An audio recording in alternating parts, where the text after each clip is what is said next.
Magandang araw ho sa inyong lahat mga kapatid. Ako si JDB, ang inyong abang lingkod. Pag-usapan natin itong nakakatawang pinagagawa nilang nakakainis. Isipin nyo ha, hindi ho ba kahapon, yun yung pinaka-peak nung kanilang mga maisog-maisog. Siguro i-extend pa nila yun kahit na alam niyo sumablay sila kahapon na magtagumpay ng nationwide plus international maisog rallies, di ba? Simultaneous. Eh, namiesta daw po etong mag-ama sa Tacloban City. No? Tapos, ang nakakatawa doon, aba, hindi ho talagang namiesta yata ang trip ng mga 'to para magdasal sa simbahan na pinasok nila. Dahil pagkatapos nun, abay nag-rally-rally pa ho ito, ano pa siya sa maisog. May gano'n pang ginawa si Duterte nun. Now, ang, nakakatawa dito ay sinalubong sila ng kantyaw ng mga tao. Yan, oh, sabi nga rito, "Digong at Baste." Teka, exit natin 'to. Ayan. Digong at Baste dumayo sa Tacloban. Yan. Todo kantyaw sa mga Leyteño.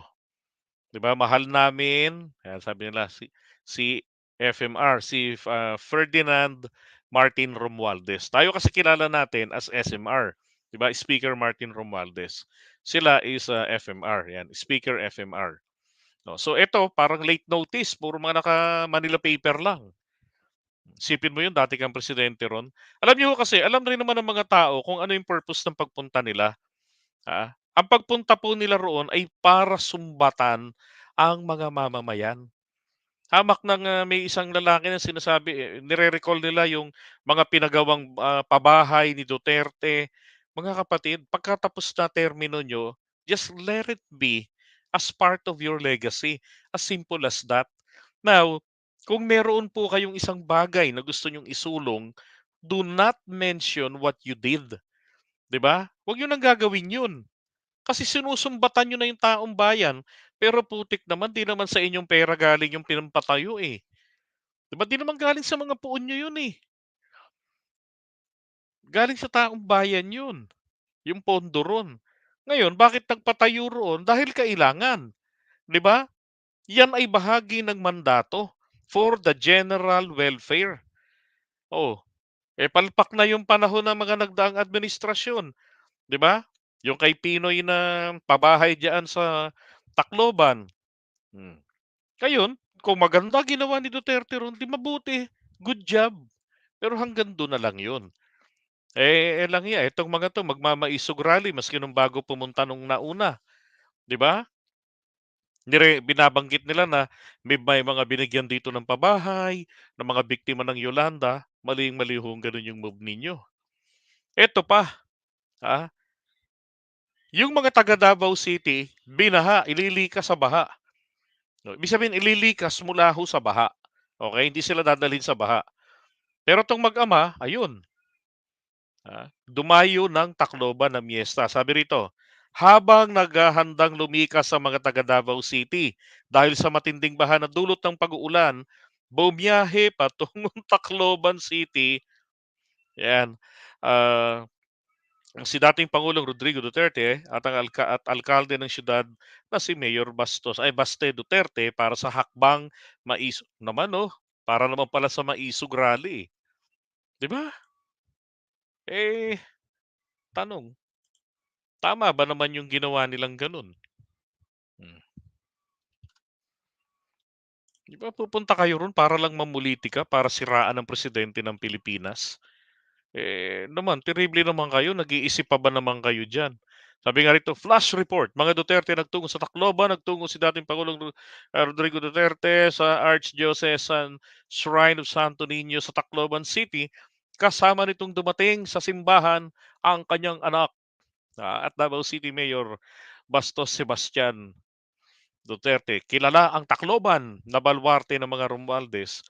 Bakit? Alam niyo naman pala, 'di ba? Alam naman nila 'yan. Isa lang ho ang purpose nitong ginawa nila, hoping na ano sila, na makaakay ng maraming tao o madoktrinahan nila, ah, at yung, tawag dito, mga nagawa niya dati, pagdala ng mga tulong, gamot, pagkain, tubig noong, Yolanda.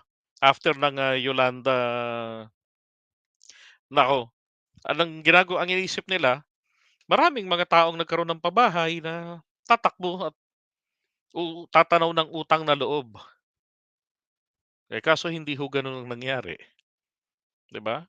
Siyempre alam na rin naman alangan naman mga taga Metro Manila lang nag-iisip, 'di ba? Eh, kung yung mga taga Davao City nga, eh, marami na rin doon, ayaw na rin sa kanila. Eh, di siyempre lalo na diyan sa Tacloban City, oh, malaking pang-iinsulto pa ginawa nila diyan. Sabi ko nga sa comment ko diyan, eh, kawawa naman mga taga Davao City taga Tacloban City, oh, nilusob ng dalawang demonyo.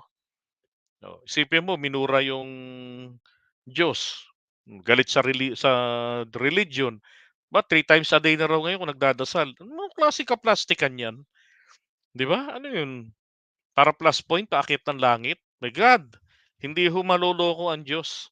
Sa totoo lang, hindi maloloko ang Diyos na magpapakabait ka ngayon kasi malapit ka ng kunin.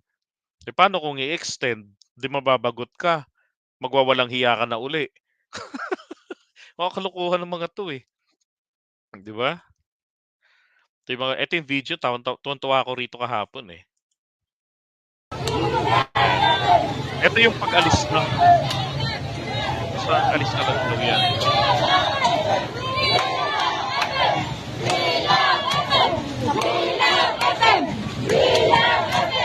We love Martin.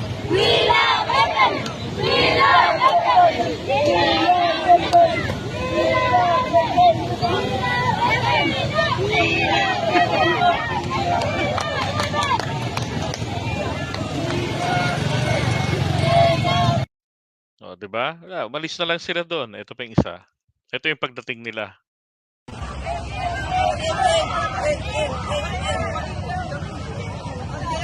Sige na, makatuna, sakay na kami. Ine-expect kasi nila dadating yung mga tao na bulto-bulto katulad noon. Wala, hindi na, 'di ba? Sinayang lang ni dating Pangulong Duterte na bahagi ng kanyang legacy ang naging pagtulong niya diyan. Kaya nga sabi ko kapagka pulitiko ho tumutulong, naku, nakakapangilabot 'pag bumalik. Bakit kanyo? Eh, ano lang 'yan, eh, yung parang ganito lang 'yan dito sa Quezon City may ganyan. Papakasal, mass wedding pero walang pahanda. Oo. Kailan gagawin 'yon? Isang taon bago mag-eleksyon, 'di ba? Ngayon, bago mag-file ng COC, bago mag-October, eto na. Ang gagawin ngayon, pupunta sa barangay. Ang tawag sa'yo kumpare, kumare. Ako madalas biktima sa ganyan, eh. Eh, hindi naman kami nagpapabinyag. Paano tayo naging kumpare, naging kumare? 'Di ba? And after nun, nanalo na naman uli, batiin mo ng mare, 'di ka papansinin. Pahinga muna 1 taon 'yan. Oo, ganyan ang mga pulitiko, 'di ba? Sabi ni Erdwin. Idol JDB, taga Tacloban ako. Marami akong kamag-anak diyan sa Tacloban. Kausap ko sila, ayaw nila sa mga Duterte. Boom! 'Di ba? Don't let your right hand know what your left hand is doing. Otherwise, it is already rewarded. That's correct. Alam niyo sa mga politiko, ganun talaga. Wala ho silang pakialam na sa blessing ng Diyos. Na bahala na po ang Panginoon magbalik sa inyo. They don't fucking care about that. Ang gusto nila mas mabilisan. Punta ko doon uli. Paalala ko sa kanila nagbigay ako ng madami. Iboto ako. Pero ito naman, para sila masuportahan sa kanilang pagpapabagsak sa presidente. Eh, sira ulo ba kayo? Baluarte rin 'yan ng mga Marcos, 'di ba? Kaya sabi ko yung ginawa nilang pagpunta diyan, tama yung reaksyon ng mga taga diyan, naisuka sila. Kasi iinsultuhin nila yung tao, eh. 'Di ba? Pumunta diyan, nag-rally pa talaga 'yan. Nag-ano pa sila, maisog-maisog rally pa sila diyan. Anong naisip do'n ni dating Pangulong Duterte, 'di ba? Let me check kung meron tayong video niyan. May nakita ko niyan kanina, eh. Wala. Iba 'to. Hmm, wala, hindi ko na teka ha, tingnan natin.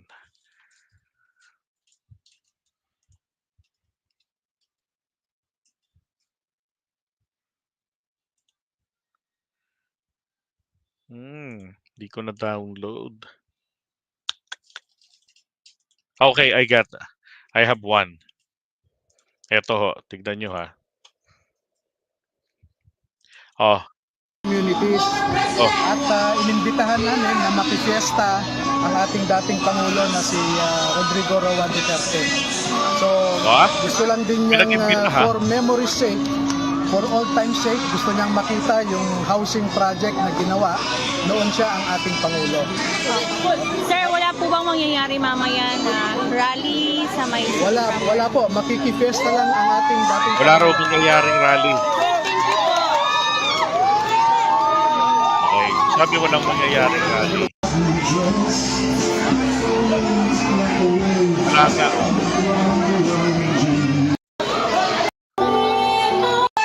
Palakpakan natin, guys! And defend the flag. Come on! Hindi ba rally yan? Maihak lang ng maiso. Kay Mayor Sebastian Castell! Oh, hindi ba rally yan? Di ba? Ato para muuswag gid ato mga kinabuhi.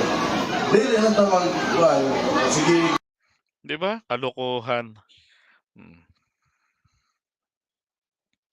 Sabi ni Jason, Brad, yung mga tao niyan, bayaran yan. Kasama ako dyan, taga-Tacloban ako. Alin pong mga tao tinutukoy nyo? Yung may mga Manila paper o yung mga tao na kasama dyan nila Duterte? Alin po dun, saan kayo dun kasama? Sila ba nasa event venue na nilalangaw?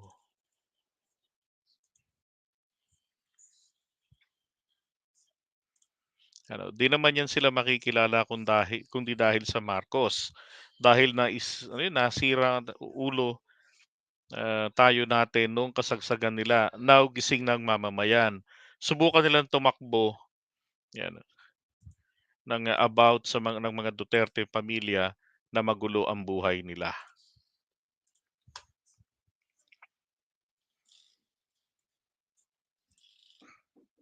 Ganun talaga ang politika.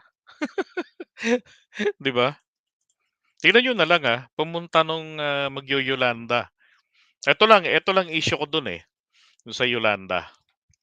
Totoo lang. Kasi may mga kamag-anakan din po ako diyan. Napakarami. Okay, pakarami. Tsaka sa Badian, Cebu, napakarami. Ngayon, eto. 'Di ba pagkatapos ng pananalasa ni Yolanda, etong sina dating Pangulong Duterte noon ay mayor, ay pumunta diyan, 'di ba? Pero kung totoo ho na genuine na gusto nilang tumulong, genuine gusto nilang tumulong at hindi ho para magpakitang gilas. Bakit isang linggo bago manalasa ang Yolanda, hindi sila pumunta, 'di ba? Para magdala ng mga tao, mga social workers na magpapaliwanag gaano katindi ang magiging epekto ng tsunami. Ano ang tsunami? Saan ang mga bansang nagka-tsunami? Ano ang naging epekto sa kanila? Ano yung pinsalang dinanas nila? At dadanasin ninyong sigurado. Oh. At gaano ang estimate ng mga mamamatay? Dahil meron na hong pag-aaral niyan. 'Di ba? Kung totoong nagmamalasakit sila Duterte ron, pati sa mga kamag-anak nila, bakit hindi pumunta at least isang linggo? At least 1 week before pumunta ron para yung mga kamag-anak nila man lamang, naaya nila na, "Do'n muna kayo sa aming lugar, mas safe doon. O meron kaming truck dito, magtiis muna kayo, may bus kami." 'Di ba? Sagutin namin yung pamasahe niyo ng bus. I-charter namin kayo o yung city buses namin, yung ano, yung city sa LGU. Gamitin namin yung mga bus, manghiram kami ng bus. Isakay namin kayo lahat. O, yung mga ayaw, hindi yun na lang malunod. Bakit walang ganun? 'Di ba? Bakit nung matapos na yung delubyo, saka dumating sila doon, nakipag-compete. Ang ginawa ho ni Digong doon, nakipag-compete lang kay Binay, at kay Pinoy. Oh. Tapos sabi niya, wala raw gobyerno doon, ni-restore daw, para i-restore daw niya. Kasi there's a massive looting. Anong massive looting? Papaano magnanakaw yung mga taga-Tacloban? Lahat nga po sila namatayan, 'di ba? Lahat sila roon nalagasan ng miyembro ng pamilya at mga ari-arian. Tapos pagbintangan niyo pa na looting ng pagnanakaw. Pero kung tutuusin, hindi man siya nag-ipal na nakalagay ang pangalan niya na etong, isang supot ng sardinas at yung ilang kilong bigas, courtesy by Davao City Mayor Duterte. Hindi man niya ginawa yun, pero inatake niya yung ibang mga politikong epal na pumunta doon. Di nakipagkompetensya ka lang, tama? Maganda lang yung pagkakatira niya ng pagkompetensya niya. Dahil naging katawa-tawa naman talaga doon etong sila Binay. Dumating doon late dahil sobrang kabisihan, kakaripak ng mga produkto. Ay, produkto ng mga binigay ng yung mga donasyon ng mga goods. Kalokohan. At sabihin man natin na documented may mga looting na nangyari. Hello, tandaan nyo, walang kapangyarihan si Rodrigo Duterte. Oh, 'di ba? Walang kapangyarihan si Duterte diyan. Sinong susunod sa kanya? Sinong pulis ang mautusan niya? Sinong LGU official ang mamimiting niya doon? Sinong barangay captain ang susunod sa kanya? Wala. Hindi niya saklaw yun. Hanggang Davao City lang jurisdiction niya. 'Di ba? Ay nako. Okay, so iwan natin yan. Pag-usapan natin tong panghuli.